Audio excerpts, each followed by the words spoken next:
ઇફકોનો સ્વર્ણિમ જયંતિ સમારોહ ઉજવાઈ રહ્યો છે, જેમાં ગૃહમંત્રી અમિત શાહ ઉપસ્થિત રહ્યા। 50 વર્ષ પૂર્ણ થયાના મહોત્સવમાં અમિત શાહ ઉપસ્થિત। કાર્યક્રમમાં મુખ્યમંત્રી ભૂપેન્દ્ર પટેલ પણ ઉપસ્થિત। ઇફકોના બીજ અનુસંધાન કેન્દ્રનું ભૂમિપૂજન। અદ્ભુત પરિણામ આવે એનો જબરજસ્ત મોટું ઉદાહરણ બેસાડવાનું કામ કર્યું। એક પ્રકારથી ઇફકોની માલિકી તો આપણા દેશભરના ખેડૂત ભાઈઓની હજારો મંડળીઓની, પરંતુ ઇફકો ચાલ્યું એક કોર્પોરેટની જેમ। ભાવના ખેડૂતોને મદદ કરવાની અને રિસર્ચ એન્ડ ડેવલપમેન્ટ હોય, માર્કેટિંગ હોય, બ્રાન્ડિંગ હોય કે ઘર સુધી પહોંચ બનાવવાની હોય, એ કોઈ પણ કોર્પોરેટ કંપનીને શરમાવે એવી કુશળતા ઇફકોએ કરીને બતાવી છે। અને આજે ભારત ખાદ્યાન્નના ક્ષેત્રમાં આત્મનિર્ભર છે, મારા મનમાં કોઈ સવાલ નથી। એમાં ઇફકોની બહુ જ મહત્વપૂર્ણ ભૂમિકા રહેલી છે।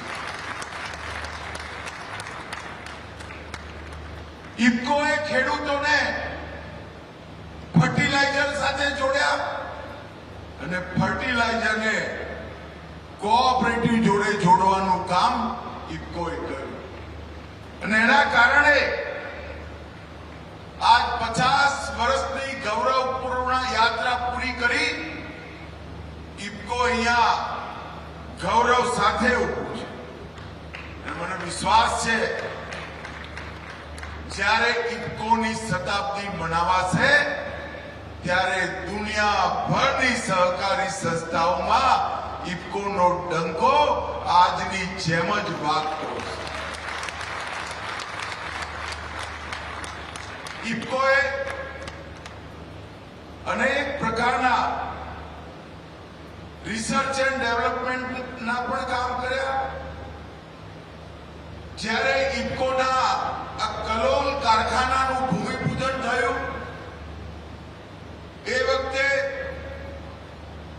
વખતના જમાનામાં 50 વર્ષ પહેલા એક મોટી ક્રાંતિ ગણાતી અને જ્યારે સમય બદલાયો, nano urea, nano DAP, nano liquid urea, liquid DAP, એના માટે રિસર્ચ કરી, પ્રયોગો કરી, સિદ્ધિ મેળવી અને ઉત્પાદનમાં બદલવાની વાત આવી ત્યારે પણ સમગ્ર ભારતમાં ઇફકો એક નંબરે રહ્યો। હું બરોબર આ પ્રક્રિયા સાથે પૂછતાછ કરતો રહેતો હતો। શ્રી અવસ્થી અહીંયા બેઠા છે। અવસ્થીજીની દૂરંદેશી અને સાતત્યપૂર્ણ ફોલોઅપના કારણે આજે ઇફકો નેનો યુરિયા અને ઇફકો નેનો ડીએપી સમગ્ર વિશ્વની અંદર ભારતના કોઓપરેટિવ ક્ષેત્રની થાપ પહોંચાડવાનું કામ કર્યું છે। અને ઇફકોના નેનો યુરિયા અને નેનો ડીએપી આજે વિશ્વભરમાં પહોંચતા થયા છે। ક્ષમતા પણ વધારી, ઇફકોએ ખેડૂતના ખેતર સુધી રીચ પણ વધારી, પહોંચ પણ વધારી અને ઇફકોએ આરએનડી કરી આધુનિકતાને લેબોરેટરીની અંદર જે પ્રયોગો થતા હતા એને લેન્ડ સુધી, ખેતરની જમીન સુધી પહોંચાડવાનું કામ ઇફકોએ કર્યું છે। અને આજે અહીંયા બીજ અનુસંધાન કેન્દ્રની સ્થાપના થઈ।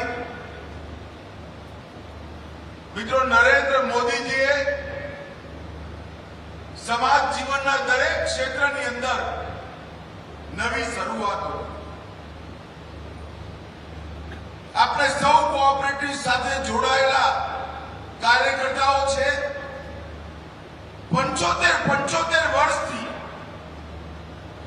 સહકારિતા મંત્રાલય સ્વતંત્ર બનવું જોઈએ।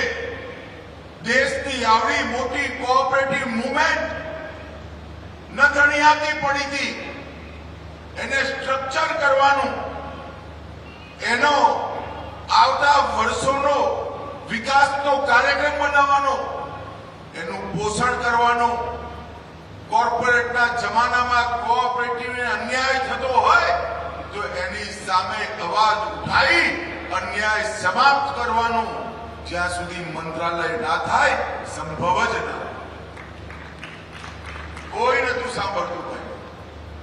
હું સૌ સહકારી ભાઈઓ બહેનોને કહેવા માંગુ છું, આપણા જ નરેન્દ્રભાઈએ સ્વતંત્ર સહકારિતા મંત્રાલય ભારત સરકારમાં સ્થાપવાનો નિર્ણય કર્યો. અને નિર્ણયની સાથે લગભગ 62 અભૂતપૂર્વ એક પછી એક કદમ ઉઠાવ્યા. હમણાં જ ત્રિભુવન કાકાના નામે ત્રિભુવન સહકારી યુનિવર્સિટી સ્થાપી. કોંગ્રેસ તો સ્વભાવ પ્રમાણે વિરોધ કર્યો. ત્રિભુવન કાકાનું નામ કેમ રાખ્યું? મેં સંસદમાં કહ્યું, એલા શરમાઓ, જરા શરમાઓ. ત્રિભુવન કાકા આખી જિંદગી કોંગ્રેસી રહ્યા અને તમે કોંગ્રેસીઓ એનો વિરોધ કરો છો. ત્યારે એમને ખબર જ નથી કે ત્રિભુવન કાકા કોંગ્રેસના નેતા. પરંતુ નરેન્દ્રભાઈ, કોણ કોંગ્રેસ કોણ ભાજપ, એની જગ્યાએ કોનું કેટલું યોગદાન એ જોઈ આ દેશ ચલાવવા વાળો નેતા છે. એમને ત્રિભુવન કાકાના સહકારી ક્ષેત્રમાં યોગદાન, અમૂલનું બીજ આજે વટવૃક્ષ બનીને સમગ્ર વિશ્વમાં નામ કાઢે એવી એક સંસ્થા બનાવી અને એમના નામે આ કોઓપરેટિવ. મિત્રો, આ કોઓપરેટિવ યુનિવર્સિટી પેક્સ થી લઈ એપેક્સ સુધી અને સહકારિતાના દરેક ક્ષેત્રની અંદર આધુનિક શિક્ષણ, કોઓપરેટિવનું શિક્ષણ અને પારદર્શિતા, ટ્રાન્સપરન્સી લાવવાનું કામ કરશે. આખા દેશની સહકારિતા મૂવમેન્ટને એઆઈ જેવી આધુનિક ટેકનિકોનો ઉપયોગ કરી એના અનેક પ્રકારના વિશ્લેષણોના આધાર પર તારણો અને તારણોના આધાર પર આવતા 50 વર્ષની સહકારી મૂવમેન્ટની દિશા નક્કી કરવાનું કામ આપણી આ ત્રિભુવન સહકારી યુનિવર્સિટીના તજજ્ઞો. એ જ રીતે 3 રાષ્ટ્રીય સ્તરની કોઓપરેટિવ બનાવી. એક ખેડૂતોની ઉપજ વિશ્વના બજારમાં જાય એટલા માટે રાષ્ટ્રીય એક્સપોર્ટ કોઓપરેટિવ લિમિટેડ કર્યું. બીજું, ઓર્ગેનિક પ્રોડક્ટના સર્ટિફિકેશન, બ્રાન્ડિંગ સાથે સારા ભાવ મળે ખેડૂતોને, એના માટે નેશનલ કોઓપરેટિવ ઓર્ગેનિક લિમિટેડ બનાવી. અને ત્રીજું, આધુનિક બીજ ખેડૂતને મળે. બીજની ખેતી 2 એકરનો ખેડૂત પણ કરી શકે અને આપણા જૂના હાઇબ્રિડ વગરના મીઠા બીજોનો સંગ્રહ, સંરક્ષણ અને સંવર્ધન થઈ શકે એના માટે બીજ કોઓપરેટિવ બનાવવાનું કામ પણ આપણે રાષ્ટ્રીય સ્તર પર કર્યું. અને આજે ઇફકોએ જે બીજ અનુસંધાન કેન્દ્રની શરૂઆત કરી છે, ઇફકોનો રેકોર્ડ છે કે જે વસ્તુને ઇફકોએ હાથમાં લીધી એને લોજિકલ એન્ડ સુધી પહોંચાડવાનું કામ આપણું ઇફકો કરે છે. અને આ બીજ અનુસંધાન કેન્દ્ર પણ આપણી જમીનમાં ઉત્પાદકતા વધારશે,